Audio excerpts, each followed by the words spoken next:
Welcome everyone to today's webinar titled Formulating Liposomes and Importance of Vesicle Size Control. My name is Yang Su and I'm the New Technology Manager at Microfluidics. With me today is Professor Yvonne Perrie from the University of Strathclude. Yvonne is a professor in drug delivery within Strathclyde Institute of Pharmacy and Biomedical Science. She obtained her PhD from the University of London, investigating the role of liposomes for drug delivery under the supervision of Professor Gregory Grigoriadis. After that, Yvonne has continued her multidisciplinary research focused on the development of drug delivery systems to facilitate the delivery of drugs and vaccines, and that's providing practical solutions for current healthcare problems. She has been collaborating with us, working on various lipid-based nanoparticle formulations, especially around liposomes.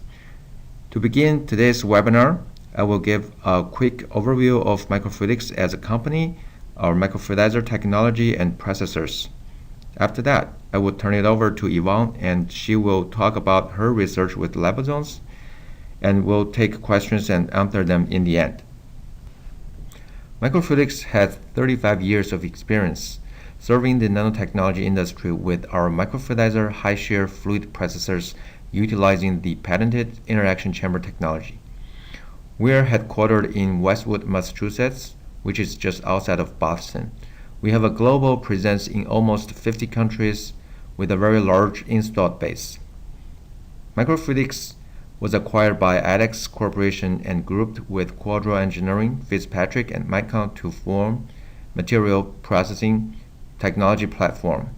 Microfluidizer processors are used for both R&D and manufacturing environments, generating critical results for many applications from pharmaceutical and biotech industries to food, nutraceutical, cosmetic, and high-performance material industries. We use our vast applications and design experience to help our customers to achieve their successes. This is about what we do best. We're very efficient generating nanoemulsions that can be filter sterilized. Our technology can also generate nano-sized liposomes, which Yvonne is going to talk about in this webinar. We also have a lot of experience working with polymer particles, including polymer nanoparticles, as well as polymer microspheres. Our microfluidizer is very efficient in cell rupture for harvesting proteins and other useful products within the cells. We have experience working with deagglomeration and particle size reduction, for example, shear exfoliating graphite to generate graphene, and also carbon nanotubes and nanocellulose. Our technology has also been used to for molecular weight reduction, for example, polysaccharide molecular weight reduction. Below here are examples of our microfluidizer processors. We offer an entire product line ranging from lab scale machines that can be scaled up linearly all the way to the production scale. How our technology works is illustrated in this schematic. The fundamental principle behind the technology is the constant pressure intensifier pump, which forces the inlet sample through the fixed geometry interaction chamber and achieve pressure as high as 30,000 psi. The system can work continuously and accommodate a wide range of materials, including high viscosities and high solid content. A heat exchanger can be used downstream the interaction chamber to regulate the temperature efficiently, so the system can work with a wide range of temperatures. We offer two types of interaction chamber designs. The one shown on the top right is a white type interaction chamber, where the inlet flow is splitted into two streams and forming a subsequent jet impingement. The jet impingement can generate extremely high energy dissipation rate, which in turn generates nano-sized particles for our liquid-liquid dispersion systems. That's the white type interaction chamber is more ideal for applications such as nanoemulsions, liposomes, and polymer nanoparticles. The one shown on the bottom right is a Z-type interaction chamber where there's only one microchannel and forces the flow to impinge on the solid wall downstream. This is helping for particle breakage, so the Z-type interaction chamber is more ideal for applications such as cell disruptions, deagglomerations, and particle size reductions. The other major advantage of the interaction chamber design is the linear scalability. When scaling up, we simply put a parallel array of microchannels to ensure that the velocities and shear rates and impact force and energy dissipations are identical within each individual microchannels. That's achieving a linear scalable results from the lab scale all the way to the production scale. To summarize, the microfluidizer technology is a unique technology that delivers constant processing pressure and utilizes the fixed geometry interaction chambers. The multi-slotted interaction chambers are used in the scaled-up designs. The unique technology results the benefits of very small particle size with very narrow particle size distributions, which means you can achieve very consistent results and excellent batch-to-batch repeatabilities. The scaled-up design also guarantees the results from lab scale scaled linearly to the production scale. The microfluidizer processors are also in compliance with cGMP requirements and offer CIP/SIP capabilities. This is just a reglance through our product portfolio. We offer a wide range of microfluidizer processors, including several designs of the lab machines and a couple of pilot scale machines, including our latest offering of MF15 microfluidizer processor, and also a selection of production scale machines. These microfluidizer processors can achieve a wide range of flow rates and meet your specific requirements. So without further ado, I would hand the presentation over to Professor Perrie. Thank you very much. Here's Professor Perrie. Thanks, Yang, for the introduction. It's great to have the opportunity to share the work we've been doing here at the University of Strathclyde. So we've been focusing a lot of our research on considering the use of liposomes for both drug and vaccine delivery. As I'm sure you all know, liposomes, because of the bilayer construct, can be used to deliver water-soluble drugs by incorporating the drug within the aqueous core, or lipid-soluble drugs by loading them into the bilayer. So when we use them for drug delivery, key attributes we consider are the lipid selection and the vesicle size. We can use liposomes to passively target drugs, improve pharmacokinetic profiles, we can design them to give slow release, or drug solubilization, as I mentioned. There's a range of products already clinically approved, such as Ambisome, Doxil, and more recently, Lipodox. So if we're going to use these systems for vaccines, then our target does change. So this time we don't want to avoid in recognition, we actually want the liposomes to target and stimulate antigen-presenting cells. We still want them to protect the antigen. We may want it to change the pharmacokinetic profile or offer delayed release of the antigen. And there are some examples of approved liposomal vaccine systems already on the market today.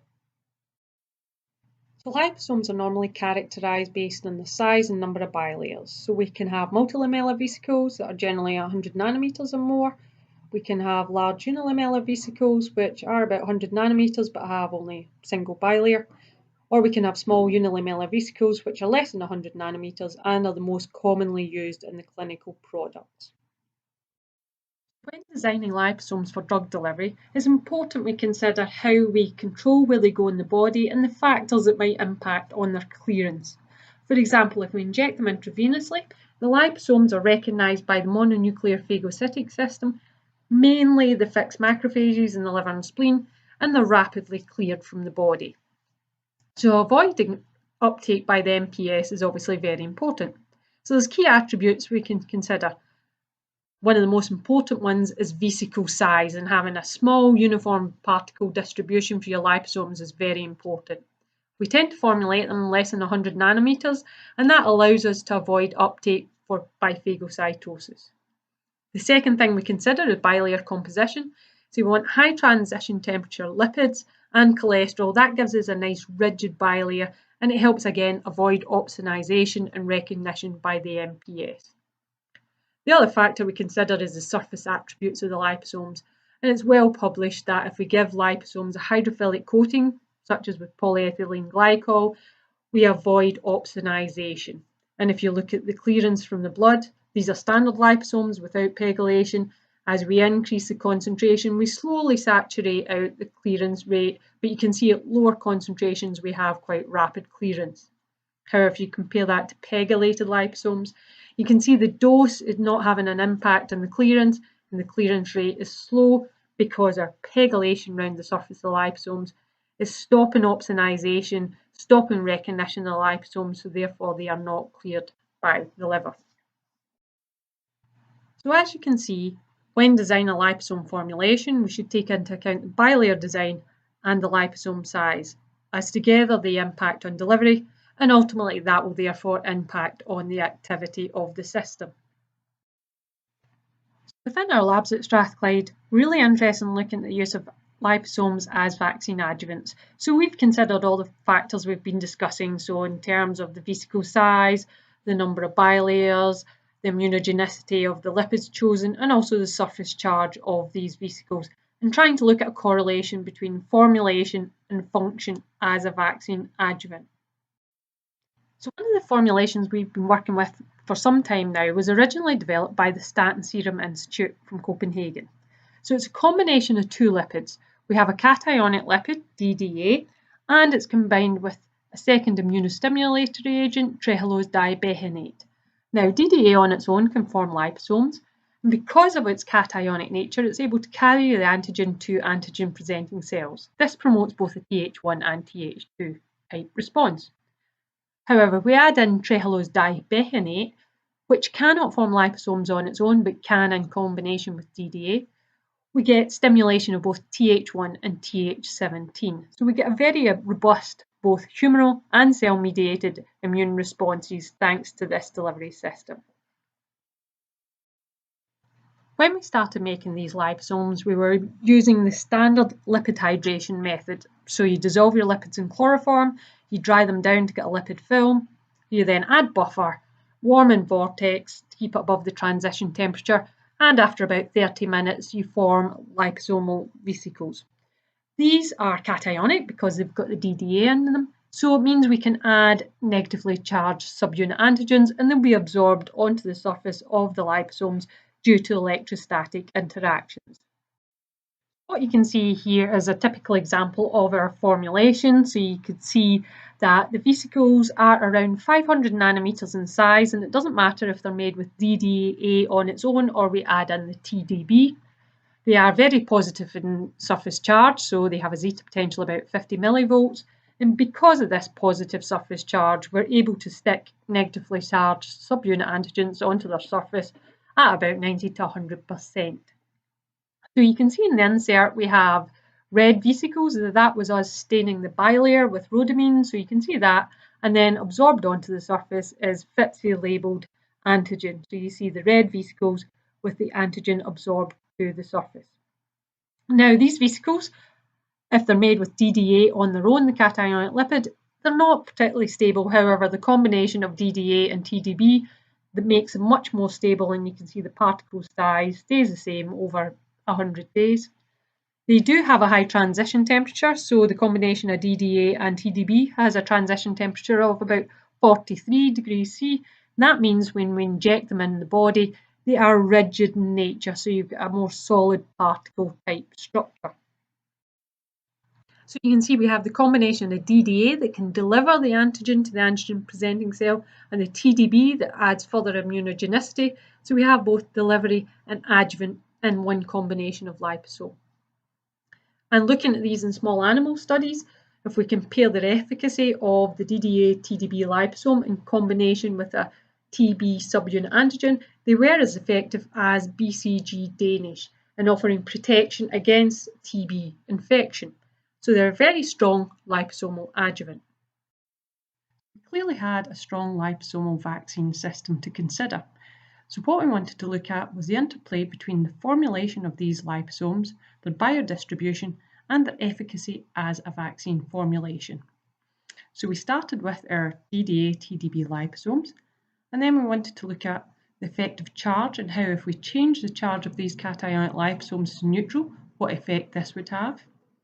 The effect of size, how if we played with the size, made them smaller and larger, what effect this would have on both biodistribution and efficacy. And also surface modification, if we pegylated the system, what effect would that have? So we focus mainly on biodistribution and efficacy in small animal studies. So for our biodistribution, to track our antigen, we radiolabelled our subunit antigen with iodine 125. And to track our liposomes, we radiolabelled them with tritium, allowing us to dual label and dual track simultaneously these formulations. So for our immunisation studies, mice received liposomes composed of 250 micrograms DDA and 50 micrograms of TDB. To that, we surface absorbed 2 micrograms of the fusion protein antigen 85B ESAT6, sometimes referred to as H1. This was done in collaboration with Stanton Serum Institute. This was all combined together in a final volume of 50 microlitres, and mice received 3 injections at 2 weekly intervals. Over time, we collected antibody responses, and we also measured cytokine and cell proliferation. We also used these formulations and measured the biodistribution at days 1, 4 and 14, as I'd outlined on the previous slide. So the first thing we did to consider the role of charge was to formulate 2 liposome systems. So we had our standard DDA, TDB that I've been discussing, and then instead of having the cationic lipid DDA, we replaced it with a neutral lipid distereophosphatidylcholine. So we have 2 formulations, 1 cationic and 1 neutral. So if you look at this graph, the red line shows the biodistribution or the movement of our cationic liposomes from the muscle after intramuscular injection. So you can see through the red line that the cationic liposomes sit at the injection site forming a depot. If you compare that to the blue line, the DSPC-TDB liposomes, these are neutral in charge, and after injection you see them moving away from the injection site. Now our cationic liposomes can obviously electrostatically bind our anionic antigen. So if we look at how that moves, you can see again looking at the red line is the antigen stuck to the cationic liposomes. It stays at the injection site being held there. If you compare that to the blue line, which is our antigen that is associated with the neutral liposomes, there's obviously no electrostatic interaction involved, so the antigen flows away and is not held at the injection site. We also considered the impact of charge and how these liposomes move to the local lymph node, in this case a popliteal lymph node. As you can see, very low levels of the cationic liposomes reach the lymph node, with slightly higher levels of the neutral DSPC-TDB liposomes reaching the local lymph node, as shown in the red line in the left-hand graph. The right-hand graph shows how the antigen moves with it. Again, very low levels of antigen reaching the draining lymph node if it's associated with DDA-TDB, as we'd expected, because it's conjugated to the liposome and only small levels move. In contrast, we do see slightly higher levels of the antigen that was injected with the neutral liposomes reaching the lymph node, and that's because this antigen is not absorbed with the liposomes and can flow quickly to the draining lymph node. We also consider the role of liposome charge on cell-mediated immune responses. Whilst the splenocytes derived from mice immunised with antigen associated with the cationic liposomes are efficient producers of both interferon gamma, as shown in graph A, and IL-17, as shown in graph B, we can also see that the neutral formulation, the DSPC-TDB shown in grey, gave very low levels of both interferon gamma and IL-17. If we look at graph C, you can see that both the neutral and cationic liposomes were able to produce similar levels of the Th2 cytokine IL-5. If you look at graph D, again we can see that the DDA-TDB liposomes produce much higher responses and are efficient at stimulating multifunctional and central memory T cells, in contrast to the poor effector response noted by the neutral DSPC-TDB liposomes. What we can see from these results is that when we inject cationic liposomes, they form a depot at the injection site holding the antigen there. These cationic formulations also promote strong Th1, Th17 responses. If we replace a cationic lipid with a neutral lipid, these neutral liposomes flow away from the injection site, are unable to hold their antigen, and they produce low levels of Th1 or Th17 immune responses. Based on these early pharmacokinetic studies that we'd undertaken, we also thought it'd be useful to consider how important it was for us to get these cationic liposomes to the lymph node in terms of generating an immune response. So we undertook a very nice collaboration, and what you can see here is the consideration of what happens in terms of immune responses when we inject liposomes subcutaneously, the black dots, intramuscularly, intradermal, or, as shown in the triangles, directly into the lymph node. So you can see in terms of antibody responses, there's very little difference between direct injection into the lymph node, intramuscular, and intradermal. However, when we then look at our interferon gamma responses, and we take these as a key correlate of protection for the subunit antigen we're considering, you can see that the cationic liposomes give a very high response if we directly inject them into the lymph node. So this suggested to us it would be useful to consider if we could still get these cationic formulations into the lymph node after intramuscular injection to further enhance our immune responses that we were seeing in the small animal studies. So our next research question was, can we promote drainage of cationic liposomes to the lymphatics via controlling their particle size? To do this, we either produced our normal liposomes and undertook size reduction to produce smaller vesicles, or under controlled hydration we were able to produce larger vesicles. So what we're showing in this slide is, in graph A, we have the vesicle size shown in the bars with the polydispersity and values above. The grey bars are the liposomes without the addition of our subunit antigen onto the surface, and the light bars are after addition of the subunit antigen. And what we can see is we have vesicles around about 200 nanometers, with the second size, the medium, being 600 nanometers, increasing to about 1500 nanometers, and finally we have vesicles round about 4000 nanometers, with the addition of antigen making no notable difference. In terms of zeta potential, they're all cationic in nature and of a similar value, approximately 40 millivolts. Using these liposomes, we were able to consider the movement of small, medium and large DDA TDB liposomes from the injection site. So if you look at graph A, we consider the movement of the 200, 500 and 1500 nanometer liposomes at time points 6 hours, 1, 4 and 14 days. So what we can see is particle size has no impact on the movement of these liposomes from the injection site. If you look at graph B, we're considering the movement of the associated antigen from the injection site. Again, vesicle size has no effect on the clearance of antigen from the injection site. So the drainage profile after injection is similar regardless of the vesicle size. We also consider the impact of vesicle size on how these liposomes might traffic to the draining lymph node. So here we can see the data of the percentage dose of liposomes and their associated subunit antigen reaching the lymph nodes at both 6 hours and 24 hours. So at both time points we do see a trend of the larger vesicles producing a higher dose at the lymph node.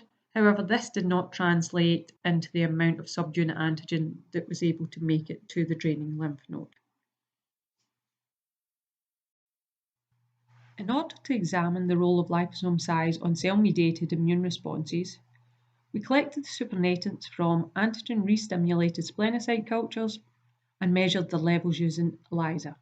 We also took the tissue from the site of injection, digested it and analysed it for the presence of pro-inflammatory cytokine IL-1 beta. Now we did this because production of IL-1 beta has been linked to the uptake of particular adjuvants by dendritic cells. So in terms of cytokine production, we saw that vesicle size had no effect on IL-2, 5, 6, nor 10. But if you look at the graph on the left, you can see that the medium-sized liposomes were able to promote higher levels of interferon gamma compared to the other formulations. Similarly, these medium-sized liposomes, which are around about 400 to 600 nanometers in size, produced higher levels of IL-1 beta. Therefore, the vesicle size has a significant effect on the production of pro-inflammatory cytokines. So from the results so far, we were able to see that the cationic liposomes, when injected intramuscularly, formed a depot at the injection site. They also produced a strong Th1 response. Changing the size of these vesicles did not impact on this depot effect. However, we also knew that if we could get these liposomes directly into the lymph node, we were seeing higher immune responses. So how could we get our cationic vesicles moving? So we considered pegylation. Hide that cationic charge, potentially reduce aggregation, block the depot, and then we could consider what impact that has on immune responses. So how do we get our liposomes moving? We considered a combination of size and pegylation. So what you can see here is our standard MLV formulation, DDA, TDB, and we put an increase in levels of pegylated lipid into the formulation. So we've got 5, 10, 25%. This does cause a small reduction in vesicle size, dropping from about 450 to about 300 nanometers. But more importantly, you can see from the zeta potential, we're hiding that cationic charge, which was the purpose of pegylation. This didn't block too much antigen binding. We're still able to load about 80% of our antigen onto there. So it's still interacting with the cationic lipid. We repeated this with our SUV formulation, so the liposomes dropped from about 250 nanometers to about 120 nanometers. Again, we hid the cationic charge behind the pegylation. We can see that with a reduction in zeta potential, but we were still able to load about 80% or above aura antigen to the vesicle surface. So what effect did this pegylation have on the movement of our liposomes from the injection site? So what we can see here is a percentage dose of liposomes and antigen moving from the injection site with the large multilamellar vesicles. So we can see that 0 and 10% pegylated formulation have very similar profiles in terms of the liposome movement and the antigen movement. However, when we increase the peg up to 25%, we do see a marked reduction in the levels of liposomes found at the injection site even after 24 hours. So by pegylating these liposomes, we are promoting clearance from the injection site, both in terms of liposomes, as shown in the left-hand graph, and antigen, shown in the right-hand graph. Now, how does that compare to the smaller vesicles, so the SUVs? Very similar profile, so we can see that size is not having a notable effect in this case, with 0 and 10% pegylated liposomes having very similar clearance rates from the injection site, but the 25% disappearing much quicker from the injection site, both in terms of liposomes and antigen. So we know pegylation can promote movement from the injection site. How does that fare in terms of getting the liposomes to the draining lymph nodes? So here we have the levels of both liposome and antigen appearing at the local lymph node, the popliteal lymph node, after immunization. So we can see by increasing the peg to 25%, we do see a trend of increasing levels of liposomes making it to the lymph node, though it is low in all cases. In terms of antigen movement with it, very low and no significant difference. If we look at a smaller SUV formulation, it gets much more interesting. So you can see at high levels, 25% peg, we can certainly push higher levels of liposomes to the draining lymph node, and they do take higher levels of antigen with them. So clearly the combination of reduced size and pegylation is promoting this movement of our liposomes to the draining lymph node. So in terms of immune responses, we certainly see something interesting with the very early antibody responses. So here we have IgG1 and IgG2b levels measured in mice after 3 injections with 2 micrograms of our antigen. You can see at 12 days after injection, you get high levels of both IgG1 and 2B with the 25% PEG. We see a similar trend with the SUV and MLV.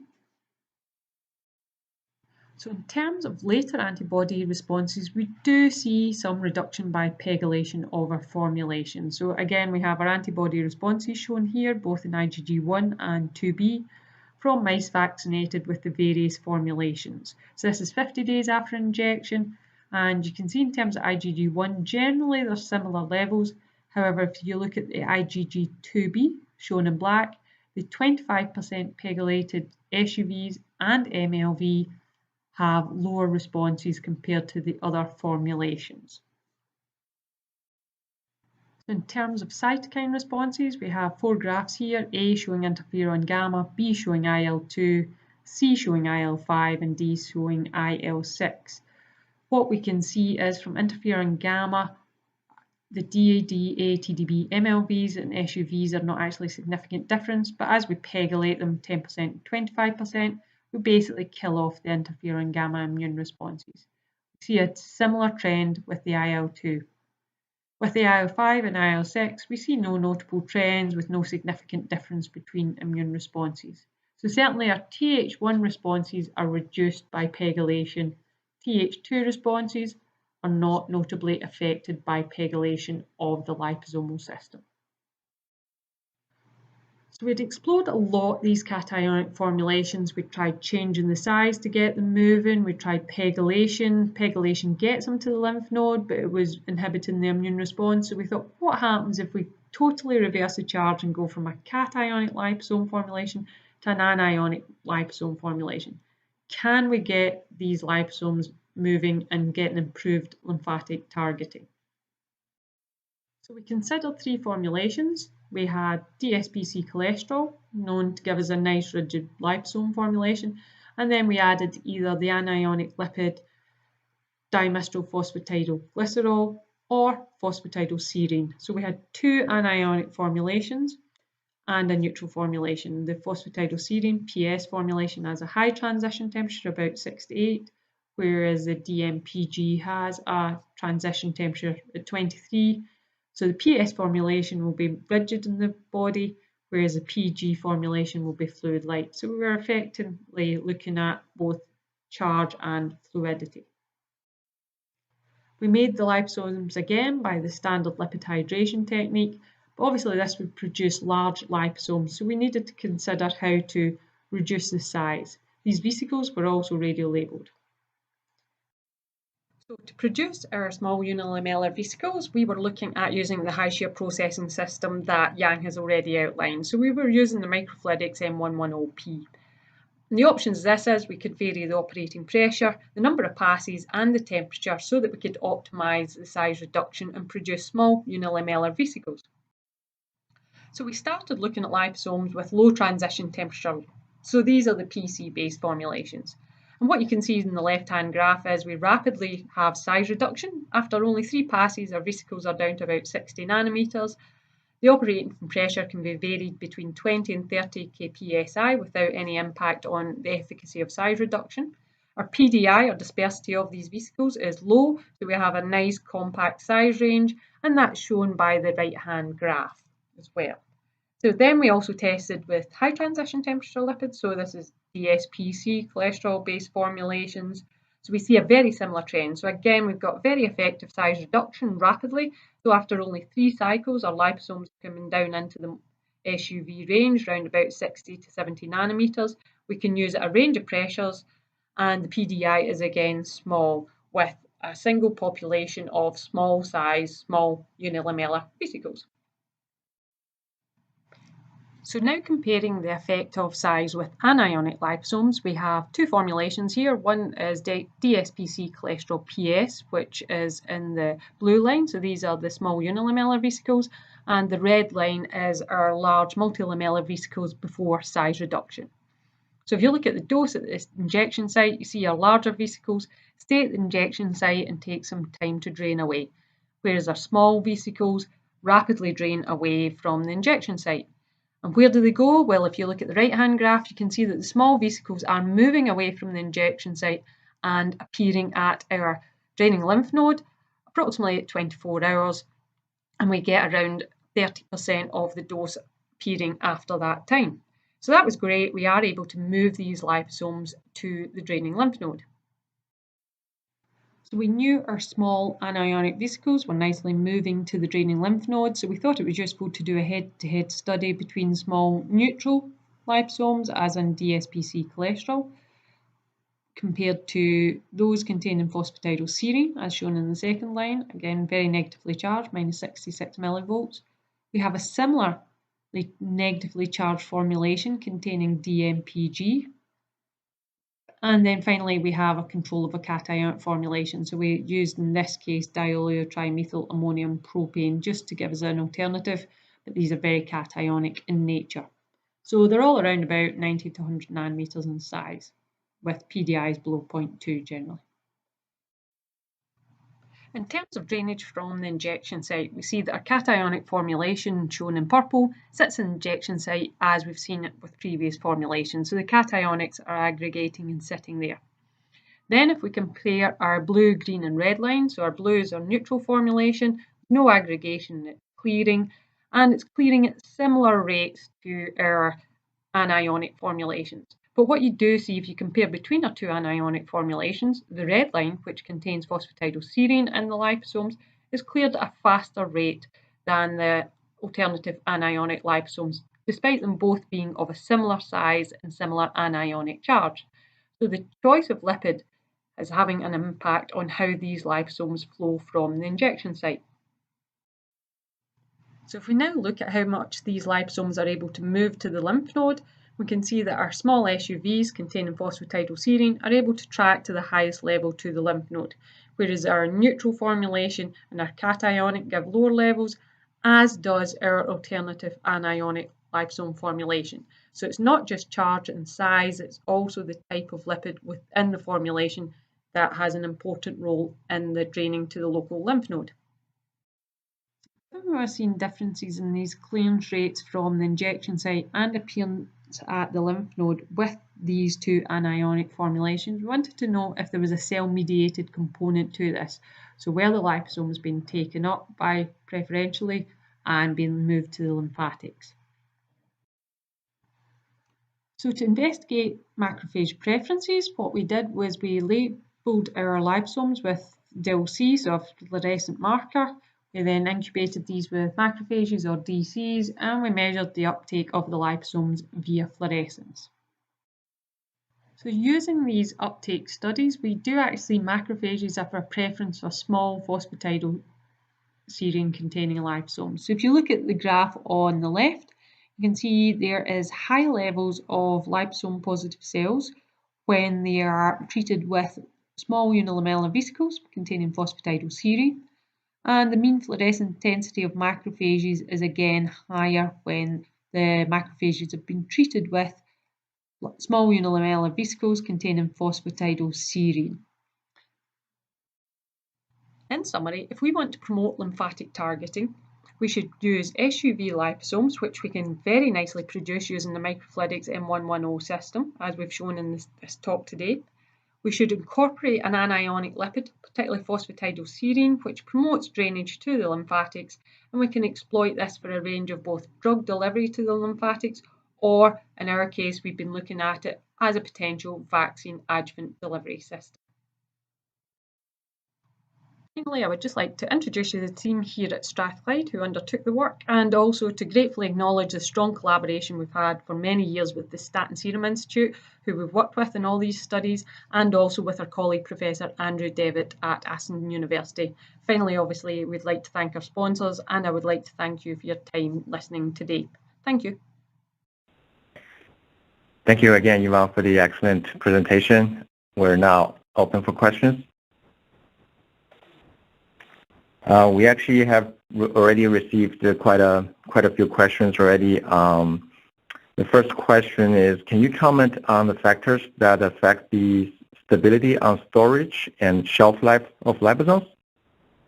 Yeah, that's a good question, Yang, particularly with the smaller vesicles that we've been making here. So generally your choice of lipid has an impact on their ability for stability. So we have to think chemical stability? Do they oxidize? And quite a lot of them do. But if we go for the higher transition temperature lipids like the distereophosphatidylcholines and combine it with cholesterol at a 50-50 ratio, molar ratio is generally good. Those tend to be our most stable and can hold the drug well inside them. But for long-term storage, most of the time we go for a freeze-dried product because it's easier to store longer period. And you see most of the products on the market are freeze-dried products, so we freeze-dry them with a cryoprotectant or a lipoprotectant in there, and that helps reconstitute. So they're normally stable in the fridge for, depending on what you made them from, easily up to about a month. But after that, it's probably best to consider, if it's for shelf life, freeze-drying the product. Thank you. The next question is, what is the smallest size of liposomes that can be produced? Yeah, that's a good question too. So theoretically, if you do the calculation, the absolute minimum size we could get would be a 25 nanometer vesicle. I don't think that's actually achievable because that's just based on adding up the actual size per molecule. So with the microfluidic systems, we've been getting around about 35, 40 nanometers down to that size range easily. If you put a charged lipid, sometimes that causes them to go slightly bigger because the electrostatic repulsion between the head group means you can't compact down the bilayer as small as you might like. So, but yeah, 35, 40 is now an achievable size range, which you wouldn't be able to achieve with the old-fashioned sonication. We could never get that low before. We were maximum 80 nanometers, minimum 80 nanometers we could achieve. Thank you. The next question is, I'm very much interested in knowing all the parameters controlling vesicle size. What is the effect of drug molecule size on encapsulation, and what effect does encapsulating drug in lipid bilayer have on flexibility of liposomes?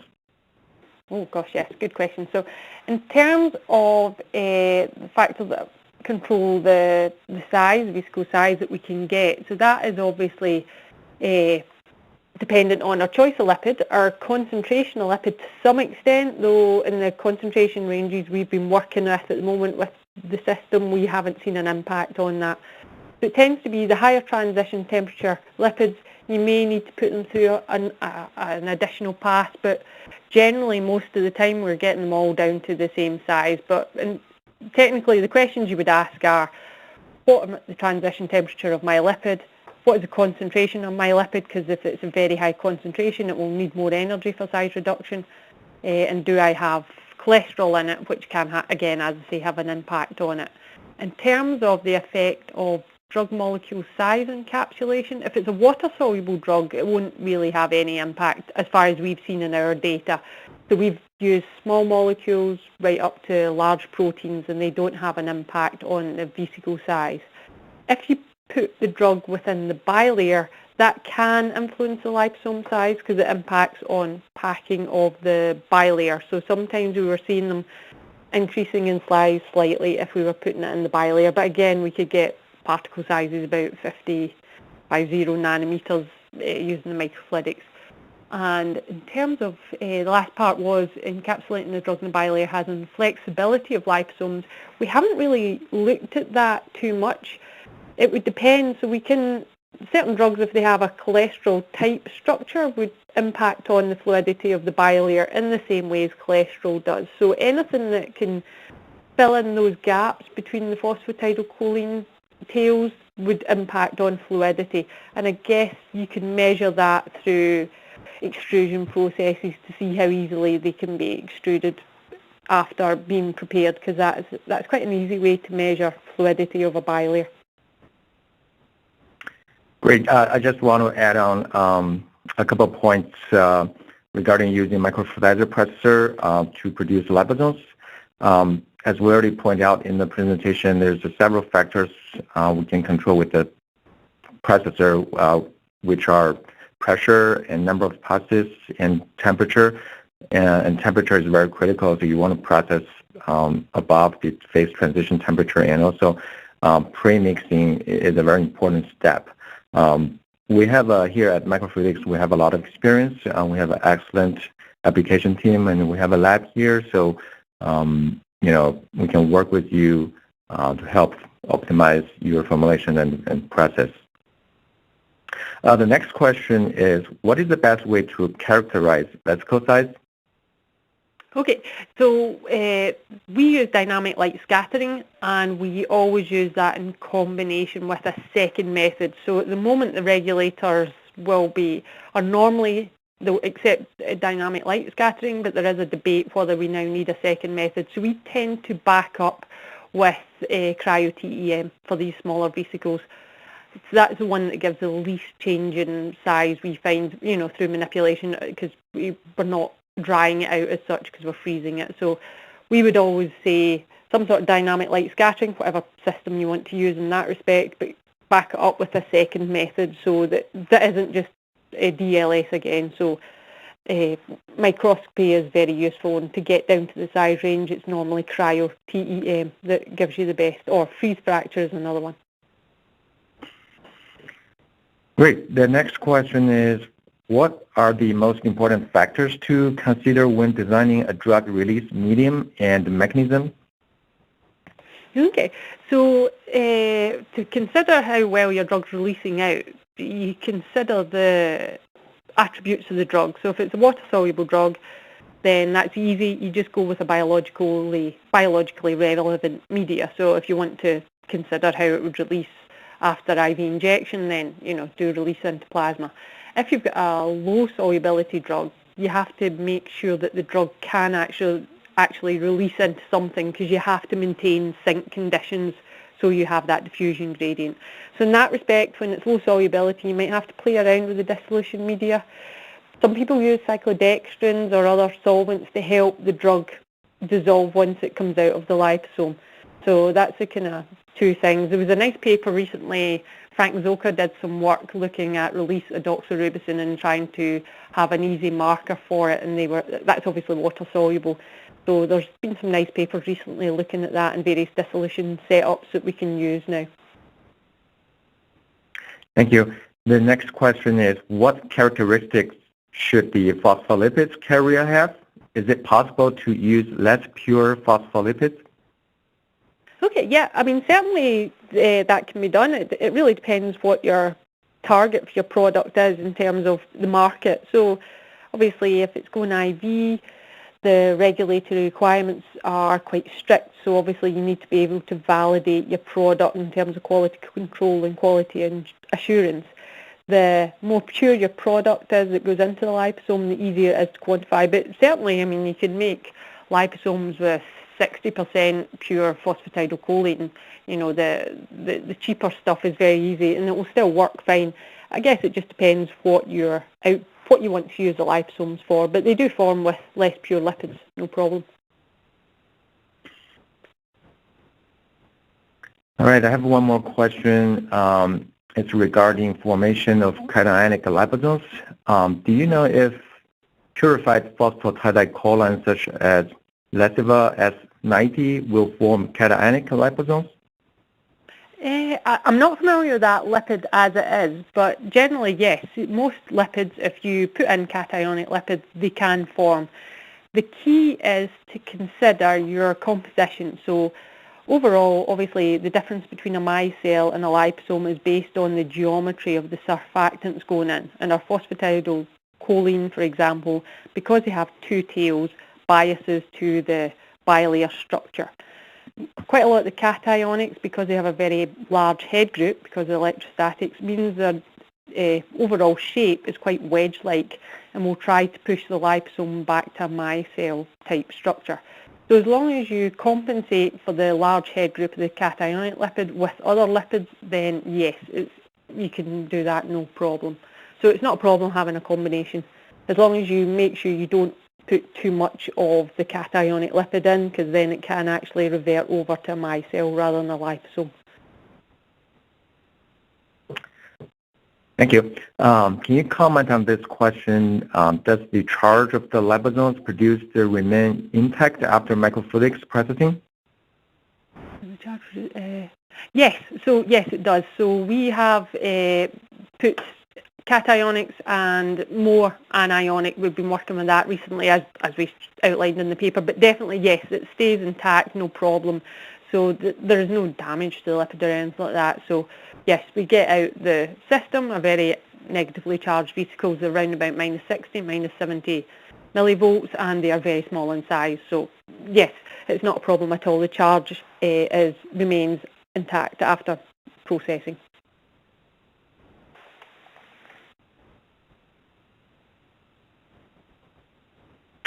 Thank you. I see no more questions coming in. I think I will just conclude today's webinar. Thank you, Yvonne, again for the excellent presentation, and thanks everyone for joining us today. Thanks for that. I'm glad people were able to phone in for it. Thank you.